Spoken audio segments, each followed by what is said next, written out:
Welcome back to Restore Thrive. We are talking today about how to go downstream to help your shoulder feel better.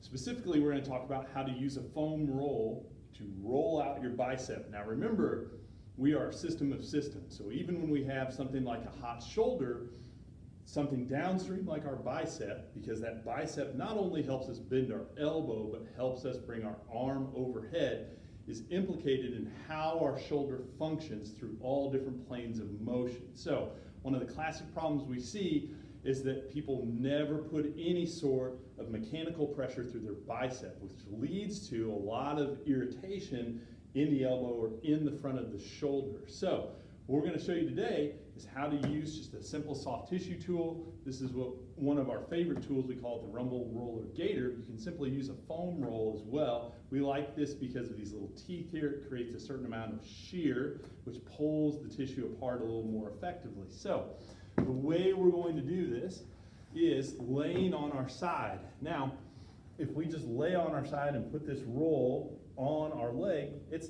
on our arm, it's not going to feel like we've got much pressure. Even if I push down, it's hard to create a lot of pressure. So we're going to use the weight of your lower body and bring one knee or two knees up to add a little more weight. And I can instantly feel a difference now in terms of how much pressure is through my bicep.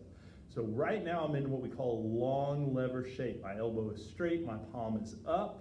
I'm on the inside of my bicep, and all I want to try to do at first is get to the outside of my bicep by rolling my palm down. What that's creating is that shear force across the line of the bicep. Now remember, anytime we're doing soft tissue work, we don't want to just pancake in line with the tissue. We want to go in a perpendicular line or across the grain of the muscle. So I'm simply rolling back or forth here. I can bring this up a little bit higher into the meat of my bicep and do the same. And remember, it's very simple to tell if your tissue's healthy or not. It should not hurt to compress healthy muscle tissue. So when you find that hot spot, just make sure that you're spending some time desensitizing that area. First in this long lever shape, but then appreciate how that bicep is tied into your elbow. So we can start adding a little bit of elbow flexion and extension with my palm up, or I can flex and rotate my palm out and come down, and that's a different input to the bicep as well.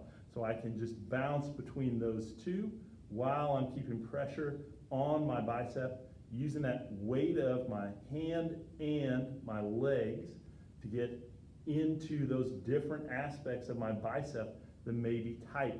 Now what I want to do here is spend a minimum of 2 minutes. And again, our target area is going to be everything from just above the pit of the elbow to just below that crease in your shoulder. So 2 minutes of input here. Test, retest, make sure you can rotate, see how it feels to get your arm overhead in that press shape or pull shape. Give that one a try. Let us know what you think. We'll talk to you guys again soon.